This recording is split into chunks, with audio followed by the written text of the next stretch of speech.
महाकारुणिक बुद्ध को सादर नमन, परम पूज्य बाबा साहब डॉक्टर अंबेडकर को सादर नमन, और हम सबको धम्म का व्यवहारिक प्रशिक्षण देने वाले परम श्रद्धेय बनते डॉक्टर करुणाशील राहुल जी को सादर वंदामी। देश भर से आज बीआरसी के गूगल मीट में जुड़े हुए आप सभी प्रबुद्ध साथियों को सादर नमो बुद्धाय।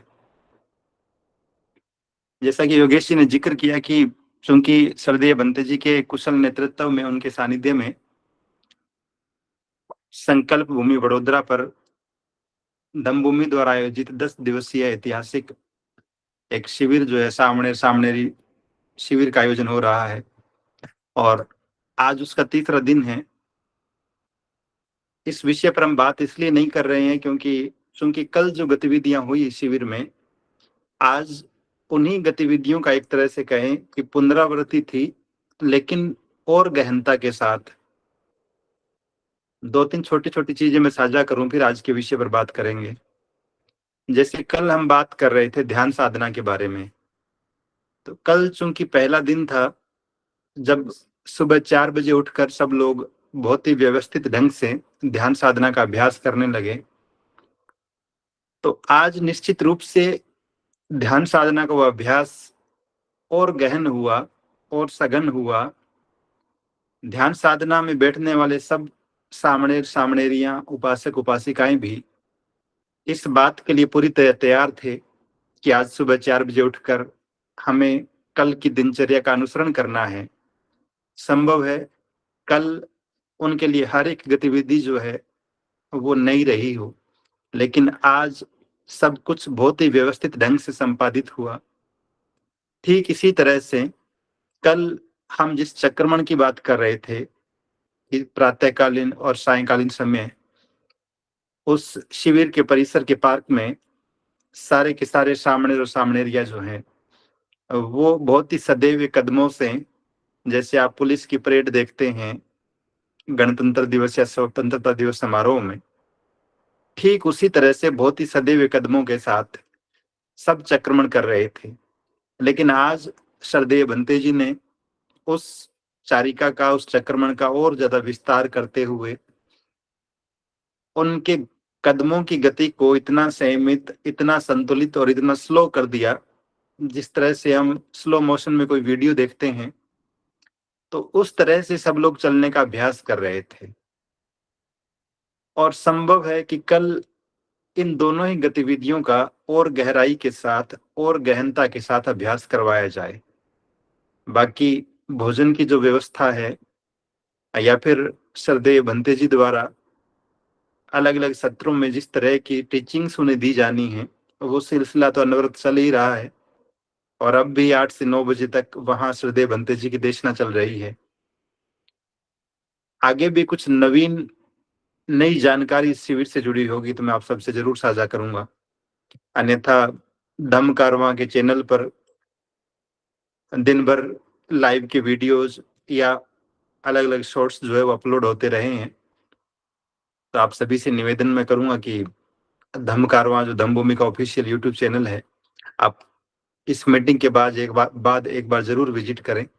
तो आप इस कार्यक्रम की झलकियों को बेहतर ढंग से देख पाएंगे। अब यदि हम बात करें आज के विषय पर, एक सवाल आप सभी के मन में आता होगा, और व्यक्तिगत रूप से जब मैंने ये बात सुनी, जब से ये पढ़ी है कि शिकागो के विश्व धर्म सम्मेलन में, उस धर्म संसद में, हम बचपन से स्कूल की किताबों में स्वामी विवेकानंद के भाषण की बात सुनते रहे हैं, और उसमें भी स्कूल या कॉलेज में विशेष रूप से वो जानकारियां हर एक विद्यार्थी तक इसलिए भी पहुंच जाती है क्योंकि पूरे देश में स्वामी विवेकानंद के जन्मदिन को 12 जनवरी को औपचारिक रूप से विद्यालयों, महाविद्यालयों में कैरियर डे के रूप में मनाया जाता है। तो जब पूरा देश औपचारिक रूप से स्कूल और कॉलेज में स्वामी विवेकानंद के जन्मदिन को मना रहा होता है, तो हम जैसे बहुत से विद्यार्थी जो है, मुझे याद है कि विद्यालय जीवन में अपनी 10वीं क्लास में एक बार मैंने भी स्वामी विवेकानंद के जन्मदिन के अवसर पर, कैरियर डे पर, विद्यालय में आयोजित एक वाद विवाद प्रतियोगिता में भाग लिया, और हम अक्सर पढ़ते रहे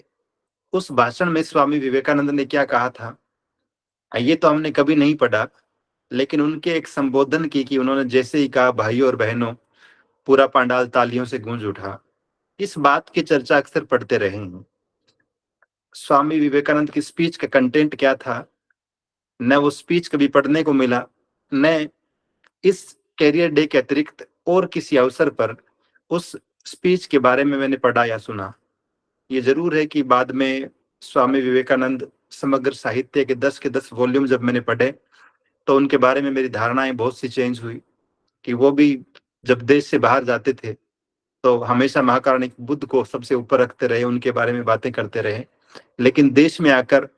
कुछ और ही चीजों का प्रचार करते रहे। फिर ये एक अलग मुद्दा है, लेकिन उसी धर्म सम्मेलन में, उसी धर्म संसद में जब पहली बार मैंने ये बात पढ़ी कि अनागारिक धम्मपाल ने बौद्ध धर्म के प्रतिनिधि के रूप में उस सम्मेलन में पार्टिसिपेट किया था और उनकी रिकमेंडेशन पर ही विवेकानंद को अवसर मिला था अपनी स्पीच देने का, तो ये जानना ज्यादा जरूरी हो गया कि आखिर अनागारिक धम्मपाल ने उस विश्व धर्म संसद में इस प्रकार की बात पूरी दुनिया के सामने रखी होगी, अपने भाषण में किन बातों को रेखांकित किया होगा, और एक धम्म का अनुयायी होने के नाते और स्वाभाविक रूप से जब हम बाबा साहब डॉक्टर अंबेडकर को देखते हैं, किताबों के प्रति उनका प्रेम देखते हैं, तो ये जिज्ञासा मन में उत्पन्न हुई कि अनागारिक धम्मपाल ने शिकागो के उस विश्व धर्म संसद में 1893 में कौन से विचार रखे होंगे। और संयोग से इस शिविर में आना हुआ तो सरदेव भंते जी के पास एक बहुत ही छोटी सी पुस्तिका मुझे मिल गई जो अनागारिक धम्मपाल के उसी संबोधन पर थी, बल्कि वो संबोधन ही दिया हुआ है, महाबोधि सोसाइटी की तरफ से प्रकाशित ये किताब थी छोटी सी। तो आज ग्राउंड में चलते फिरते इस किताब को पढ़ा और सोचा कि आज इसी पे बात कर ली जाए। हालांकि बेहतर तो ये होता, क्योंकि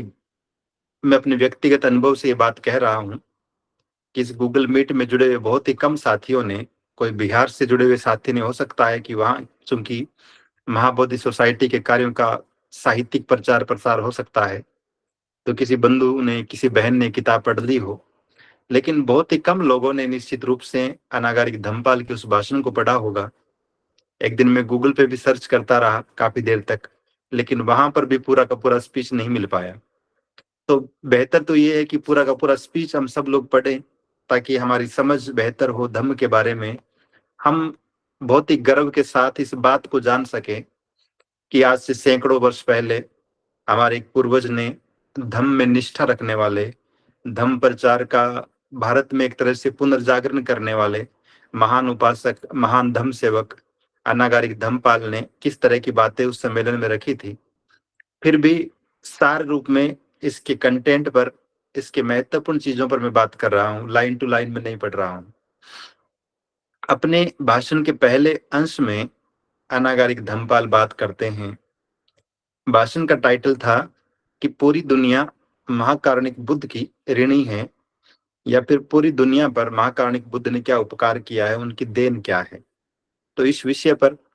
अनागारिक धम्मपाल ने अपनी बात उस विश्व धर्म संसद में रखी। तो भाषण की शुरुआत करते हुए धम्मपाल जी कहते हैं, थोड़ा सा भारतीय इतिहास पर चर्चा करते हैं और बताते हैं कि आज से हजारों साल पहले का जो भारत था, उसमें सामान्य लोगों को छोड़ दें तो दो वर्ग जो है वो विशेष रूप से काम कर रहे थे धर्म के क्षेत्र में। एक, अलग अलग मतों में बंटे हुए तथाकथित उच्च जातीय लोग थे जो अपनी कपोल कल्पनाओं से, अपनी पारलौकिक बातों से या फिर मिथ्या दृष्टि वाली बातों से लोगों को भ्रमित करने का काम कर रहे थे। और धर्म के क्षेत्र में एक तरह से अंधकार पूरे देश में छाया हुआ था। अलग अलग लोग अपनी अपनी समझ के हिसाब से अपनी अपनी व्याख्याएं अलग अलग चीजों के बारे में कर रहे थे। और उन दिनों में वाद विवाद करना, शास्त्रार्थ करना या फिर ग्रस्त जीवन से ऊब गए लोगों का गृह त्याग कर देना कोई बहुत अनोखी बात नहीं थी, ये सामान्य चीजों का हिस्सा था।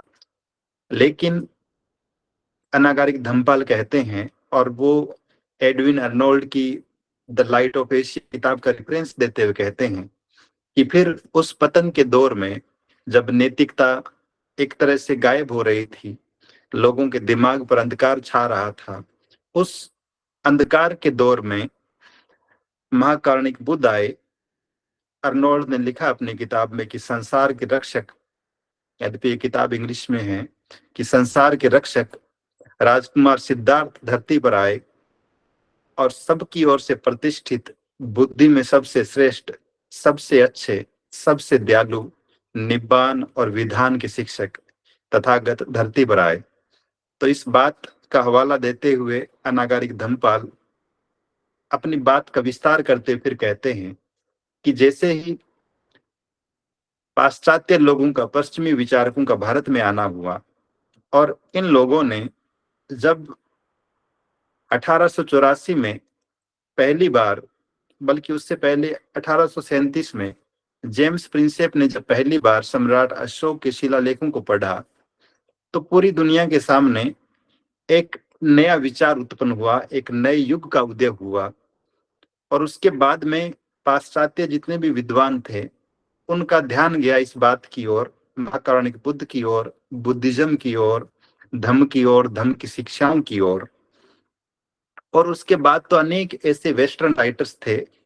जो अपने आप को परेशान महसूस करने लगे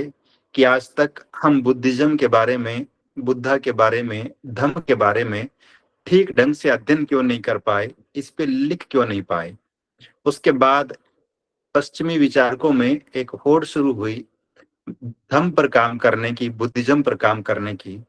अलग अलग लोगों ने, किसी ने श्रीलंकन ग्रंथों का इंग्लिश में ट्रांसलेशन किया, किसी ने जर्मन भाषा में धम्म ग्रंथों का अनुवाद किया, किसी ने बुद्धिज्म के इतिहास पर काम किया। और इस तरह से पूरी दुनिया जो है धीरे धीरे महाकारुणिक बुद्ध की शिक्षाओं से परिचित होने लगी, धम्म की शिक्षाओं से परिचित होने लगी। और अनागारिक धम्मपाल जिक्र करते हैं तथागत के व्यक्तित्व का और कहते हैं कि बुद्धा को महाकारुणिक कहा जाता है, जिसका अर्थ है एक ऐसा व्यक्तित्व जो मनुष्यों के लिए नहीं बल्कि हर एक जीव के प्रति उदार मन का है, रहम दिल है। और उनमें प्रज्ञा का, उनमें करुणा का जो स्तर है, वो तथागत के प्रधान शिष्य सारीपुत की बात का हवाला देते हुए कहते हैं कि सारीपुत अक्सर कहते थे कि महाकारुणिक बुद्ध की बुद्धिमत्ता को, उनकी करुणा को, उनकी प्रज्ञा को कोई भी व्यक्ति माप नहीं सकता। इतना उच्च स्तर था उनकी नैतिकता का, उनकी बुद्धिमत्ता का, उनकी प्रज्ञा का, उनकी करुणा का। तो लोग अनुमान ही लगा पाते हैं कि महाकारुणिक बुद्ध, जिनके नाम में कारुणिक शब्द जुड़ा हुआ है, उनमें करुणा का स्तर किस लेवल का रहा होगा, कितना ऊंचा रहा होगा। ठीक इसी तरह से बहुत से पश्चिमी विचारकों के नाम गिनवाते हुए अनागारिक धम्मपाल इस बात की ओर इशारा करते हैं कि आज पूरा का पूरा पश्चिम महाकारुणिक बुद्ध की शिक्षाओं की ओर देख रहा है, उनके सिद्धांतों की ओर देख रहा है। और इतिहास अपने आप को फिर से दोहरा रहा है। जब 2500 साल पहले तथागत के कुशल नेतृत्व में, उनके सानिध्य में भारत में जो बौद्धिक और आध्यात्मिक क्रांति हुई, अब फिर से आधुनिक काल में वैसी ही धार्मिक क्रांति, वैसी आध्यात्मिक क्रांति फिर से हो रही है, जब पूरी दुनिया महाकारुणिक बुद्ध की शिक्षाओं की ओर, धम्म की ओर डाइवर्ट हो रही है, उसे बहुत ही सकारात्मक नजरों से देख रही है। और कहते हैं अनागारिक धम्मपाल कि जैसे ही महाकारुणिक बुद्ध ने अपने जीवन के 45 साल मानव जाति के कल्याण के लिए अलग अलग जगहों पर देशनाएं देते हुए बिताए, तथागत के आगमन ने झूठे दर्शन और धर्म शास्त्रों की परिकल्पना को एक तरह से समाप्त कर दिया और सक्रिय परोपकारिता का सर्वोच्च दौर शुरू हुआ, जहां लोग नैतिकता को, एक दूसरे के कल्याण को, शांति को, अहिंसा को सर्वोच्च प्राथमिकता देने लगे। इसके बाद में बहुत ही औपचारिक रूप से अनागारिक धम्मपाल जो है तथागत के जन्म के बारे में, उनकी डायनेस्टी के बारे में बात करते हैं। और एक और बड़ी महत्वपूर्ण बात कहते हैं कि महाकारुणिक बुद्ध पूरी दुनिया के मसीहा थे, जिन्होंने भले ही भारतीय प्रायद्वीप में भ्रमण किया, लेकिन उन्होंने अकुशल कर्मों के बोझ तले दबे संसार को शांति और पवित्रता का संदेश दिया। और फिर अपनी बात का विस्तार करते हुए महाकारुणिक बुद्ध के पहले धम्म उपदेश को, जिसे हम धम्म चक्र प्रवर्तन कहते हैं, उसका जिक्र करते हैं। मैं इस बात को रिपीट नहीं कर रहा हूं, क्योंकि श्रद्धेय बंदे जी के मार्गदर्शन में हम बुद्ध और उनका धम्म ग्रंथ से धम्म चक्र प्रवर्तन की जो घटना है और महाकारुणिक बुद्ध का जो पहला उपदेश था, पहली देशना थी उन 5 परिव्राजकों को, पंचवर्गीय भिक्षुओं को, उसके बारे में बहुत विस्तार से बात करते रहे हैं। फिर भी 2-3 छोटी छोटी चीजें कि तथागत 2 अतियों की बात करते हैं, तथागत मध्यम मार्ग की बात करते हैं, तथागत अष्टांगिक मार्ग की बात करते हैं, और अंततः उनकी जो पहला देशना थी, पहला जो उपदेश था, उसका सार ये था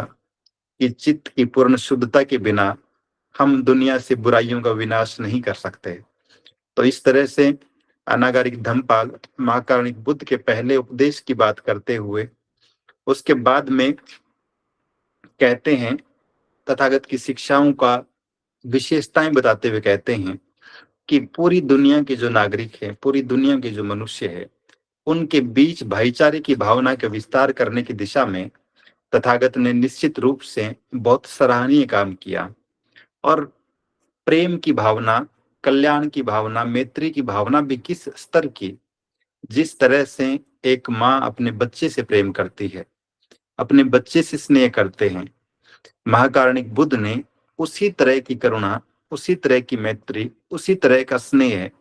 हर एक मनुष्य से, हर एक जीव से रखने का संदेश हमें दिया। ये भी कहते हैं कि तथागत की शिक्षाओं में किसी भी प्रकार का कोई निराशावाद नहीं है। तथागत का कोई भी शिष्य ये नहीं कहता है कि जीवन व्यर्थ है या फिर ये दुनिया रहने लायक नहीं है, बल्कि वे इस दुनिया को बेहतर बनाने का संदेश देते हैं। और इस स्तर पर बात करते हैं कि निश्चित रूप से जिस व्यक्ति में प्रेम की, करुणा की भावना होगी, वो एक उच्च सदाचरण वाला बेहतर इंसान होगा। इसके बाद में अनागारिक धम्मपाल महाकारुणिक बुद्ध के एक और महत्वपूर्ण देशना का जिक्र अपने भाषण में करते हैं। क्योंकि पूरा भाषण जो है, अब हम सब लोग भी इस बात को बेहतर ढंग से जानते हैं कि तथागत की 84,000 देशनाओं को 35-40 मिनट के वक्तव्य में पूरी दुनिया से आए हुए धम्म प्रतिनिधियों के सामने रखने की जो चुनौती अनागारिक धम्मपाल के सामने रही होगी, फिर भी उन्होंने बहुत सटीक शब्दों में, बहुत सधे हुए शब्दों में अपनी बात को बेहतरीन ढंग से लोगों के सामने पेश किया। तो कालाम सुत्त का हवाला देते हुए अनागारिक धम्मपाल महाकारुणिक बुद्ध के उस देशना की तरफ इशारा करते हैं जिसमें तथागत ने कहा था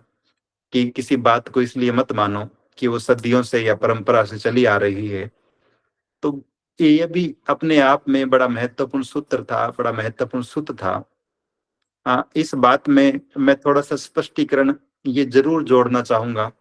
क्योंकि कुछ ऐसे धम्मबंधु भी मिलते हैं, कुछ ऐसे जय भीम बोलने वाले भी भाई बहन मिलते हैं अक्सर, जो इस कथन को, इस सूत्र को मिस इंटरप्रेट कर रहे होते हैं और कहते हैं कि जब महाकारुणिक बुद्ध ने खुद कहा कि दूसरों की बातों को मत मानो, तो फिर हम बुद्ध की बात को ही क्यों माने। अपना दीपक स्वयं बनने की बात करते हुए वो कहते हैं कि हमें अपने ही विवेक से चलना चाहिए।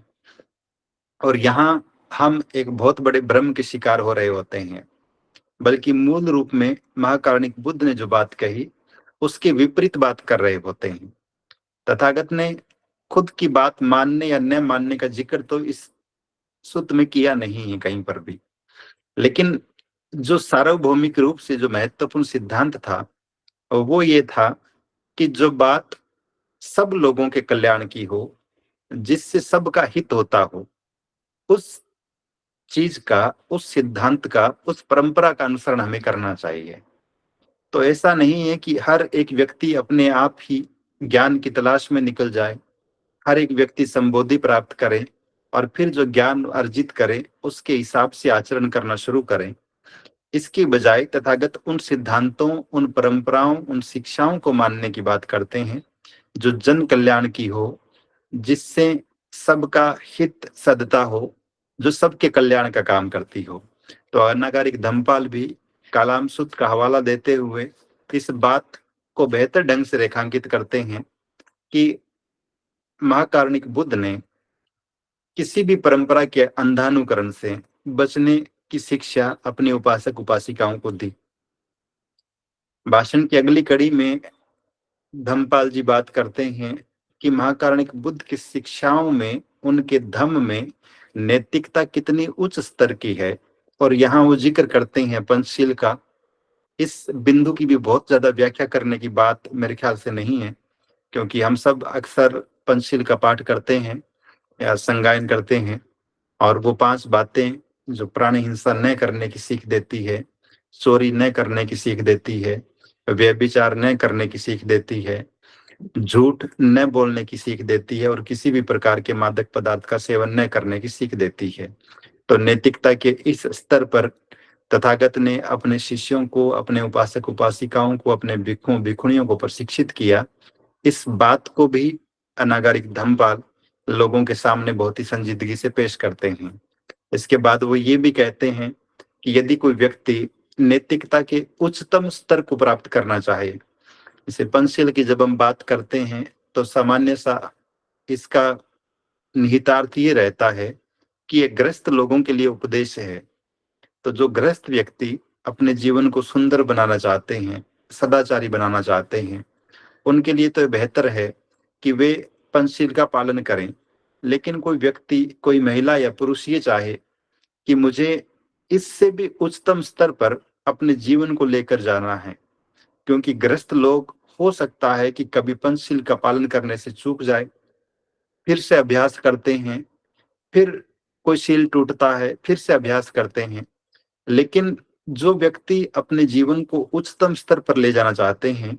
अब वे गृह त्याग करते हैं और भिक्षु या भिक्षुणी का जीवन व्यतीत करते हैं, जहां गलतियों की संभावना न के बराबर होती है। तो कोई व्यक्ति नैतिकता के उच्च स्तर पर जाना चाहे तो उसके लिए भी उसके द्वार भी तथागत ने खोले एक तरह से। ठीक इसी तरह से महाकारुणिक बुद्ध की सार्वभौमिक करुणा की बात करते हुए अनागारिक धम्मपाल कहते हैं, और वो महाकारुणिक बुद्ध का ही एक स्टेटमेंट कोट करते हैं, कहते हैं कि जिस तरह से बहुत मजबूती के साथ किसी वाद्य यंत्र को बजाने वाला अपनी आवाज को चारों दिशाओं में फैला देता है, ठीक उसी तरह से जिन चीजों में भी जीवन का अस्तित्व है, या जिन चीजों के पास से आप गुजरते हैं, उसे करुणा, दया और समता की भावना से पूर्ण कर देना चाहिए। वह पूरी दुनिया में प्रेम की सोच को प्रसारित करने की भावना रखने वाला हो। तो इस तरह से तथागत की जो करुणा का भाव है, वो किसी व्यक्ति विशेष के लिए नहीं है, किसी वर्ग विशेष के लिए नहीं है, किसी जाति विशेष के लिए नहीं है, बल्कि वो अपने आप में यूनिवर्सल है। वो पूरी दुनिया के हर एक मनुष्य के लिए है, इस धरती पर अस्तित्व में रहने वाले हर एक सजीव के लिए है। और इससे भी बढ़कर जिन जिन चीजों से हमारे जीवन का अस्तित्व बना हुआ है, भले ही वे निर्जीव चीजें ही क्यों न हो, उनके प्रति भी करुणा और कृतज्ञता का भाव हमारे मन में हो। ऐसी सीख महाकारुणिक बुद्ध ने अपनी शिक्षाओं में दी। तो निश्चित रूप से यहाँ अनागारिक धम्मपाल भी इसी उच्च नैतिकता की तरफ इशारा करते हैं। एक अंतिम बात, चूंकि ये स्पीच थोड़ा सा लंबा है तो इसके सेकंड पार्ट पर हम फिर कभी चर्चा करेंगे। तो इस संदर्भ में जो अंतिम बात तथागत कहते हैं, महाकारुणिक बुद्ध की शिक्षाओं की बात करते हुए अनागारिक धम्मपाल कहते हैं, तो वो ये थी कि महाकारुणिक बुद्ध ने जितने भी उपदेश दिए, जितनी भी देशनाएं दी, वे भी अपने आप में सार्वभौमिक है, यूनिवर्सल है। आप यदि बात करेंगे कि एक मनुष्य का दूसरे मनुष्य के साथ संबंध कैसा होना चाहिए, तब भी महाकारुणिक बुद्ध की शिक्षाएं, उनके सिद्धांत, उनके उपदेश, उनकी देशनाएं निश्चित रूप से सार्वभौमिक है। भारत में रहने वाले दो मनुष्यों का आपसी व्यवहार जितना सदाचारी होना जरूरी है मानव जाति के कल्याण के लिए, उतना ही सदाचारी ऑस्ट्रेलिया या अमेरिका में रहने वाले लोगों का व्यवहार भी जरूरी है। तो इस लिहाज से एक शिष्य और शिक्षक का संबंध कैसा हो, शिष्य या गुरु का संबंध कैसा हो, इस संबंध में महाकारुणिक बुद्ध ने जो बातें कही है वो भी निश्चित रूप से अपने आप में सार्वभौमिक हैं। भले ही आप इस धरती के किसी भी भूभाग पे रहते हो, आपकी राष्ट्रीयता किसी भी देश की हो, लेकिन तब भी इस बात की प्रासंगिकता निरंतर बनी रहती है। ठीक इसी तरह से एक अमीर आदमी को, एक धनवान आदमी को दूसरे लोगों के साथ किस तरह का व्यवहार करना चाहिए, अगर महाकारुणिक बुद्ध ने आज से 2500 साल पहले ये शिक्षा दी कि एक अमीर व्यक्ति को, संपन्न व्यक्ति को दानशील होना चाहिए और उसे अपनी संपत्ति का, अपनी आमदनी का कुछ हिस्सा जरूरतमंद लोगों के कल्याण पर खर्च करना चाहिए, तो निश्चित रूप से ये बात बिल गेट्स पर भी लागू होती है। वो आज भी अपनी आमदनी का कुछ हिस्सा पब्लिक वेलफेयर के लिए, अफ्रीका महाद्वीप के पिछड़े हुए देशों में लोगों के कल्याण के लिए खर्च करते हैं।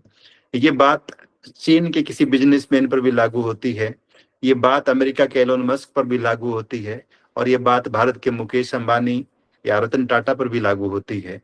तो हर एक व्यक्ति, भले ही वो किसी भी देश में रहता हो, यदि वो साधन संपन्न है तो उसे दान करना चाहिए। महाकारुणिक बुद्ध का ये उपदेश, ये भी निश्चित रूप से सार्वभौमिक है।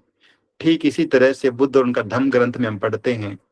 कि एक मालिक को अपने सेवक या नौकर के साथ किस तरह का व्यवहार करना चाहिए। आज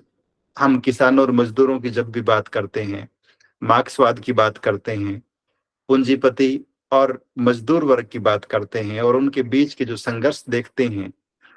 उन संघर्षों का समाधान, उन संघर्षों का यदि महाकारुणिक बुद्ध की नैतिकता का अनुसरण करते हुए समाधान ढूंढा जाए, तो निश्चित रूप से इस दुनिया की जो वर्ग संघर्ष की समस्या है, इनका समापन हो सकता है। तो इस लिहाज से भी महाकारुणिक बुद्ध के हजारों साल पहले दिए गए उपदेश बड़े प्रासंगिक है। ठीक इसी तरह से धर्म की शिक्षा देने वाला और एक साधारण गृहस्थ आदमी, उन दोनों के बीच संबंध कैसे होने चाहिए, इस विषय पर भी महाकारुणिक बुद्ध की शिक्षाओं का जिक्र करते हुए अनागारिक धम्मपाल सामने बैठे हुए लोगों को परिचित करवाते हैं और अंत में कहते हैं कि बुद्ध का मिशन क्या था, महाकारुणिक बुद्ध का मिशन क्या था। इस पैराग्राफ को पढ़कर मैं अपनी बात को यहीं विराम दूंगा और इस वक्तव्य के बाकी हिस्से पर हम फिर कभी बात करेंगे। तो अनागारिक धम्मपाल कहते हैं विश्व धर्म संसद में 1893 में उपस्थित लोगों को कि महाकारुणिक बुद्ध कहते हैं कि समय समय पर तथागत दुनिया में पैदा होते हैं, पूरी तरह से प्रबुद्ध, धन्य और योग्य, ज्ञान और अच्छाई से भरपूर, दुनिया को अपनी शिक्षाओं से प्रसन्नचित करने वाले, गलती करने वाले मनुष्यों के लिए अद्वितीय मार्गदर्शक, पूरी मानव जाति के शिक्षक, एक धन्य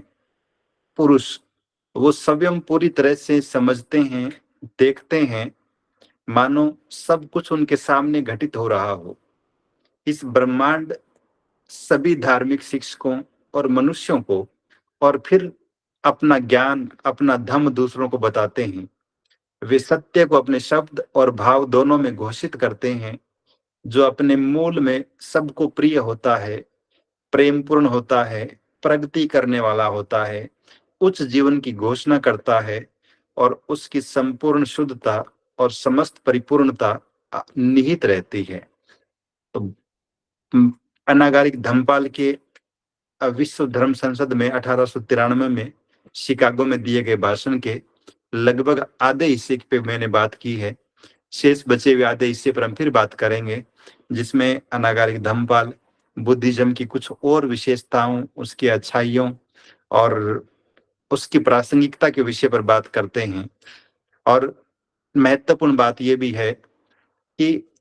अनागारिक धम्मपाल ने जब अपने इस वक्तव्य का समापन किया, इस संबोधन का, प्रबोधन का समापन किया, तो उस हॉल में उपस्थित सभी लोग जो हैं वो बेहद प्रसन्नचित थे। और इस स्पीच को सुनने के बाद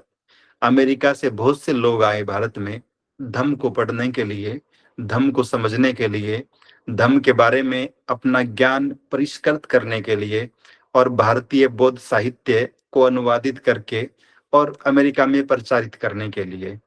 आज भी आप गूगल पे सर्च करेंगे तो पाली टेक्स्ट सोसाइटी जो है पाली भाषा का नाम देखकर तो लगता है कि भारत में काम करने वाली संस्था होगी, लेकिन इसका हेडक्वार्टर अमेरिका में है। तो इस तरह से अनागरिक धम्मपाल के उन महान धार्मिक प्रयासों से,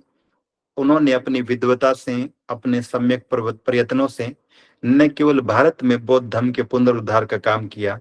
बल्कि पूरी दुनिया को भी महाकारुणिक बुद्ध की शिक्षाओं से, उनके सिद्धांतों से, धर्म की प्रासंगिकता से, उसकी उपयोगिता से परिचित करवाया। तो आज बीआरसी की इस गूगल मीट में हम पूरे धम्मभूमि परिवार की तरफ से अनागारिक धम्मपाल को भी सादर नमन करते हैं, उन्हें याद करते हैं। 17 सितंबर को उनका जन्मदिन भी होता है। उस दिन फिर बात करेंगे उनके योगदान पर। आप सभी ने बहुत ध्यानपूर्वक सुना, सभी को बहुत बहुत साधुवाद। श्रद्धेय बंते जी को सादर वंदामि। नमो बुद्धाय।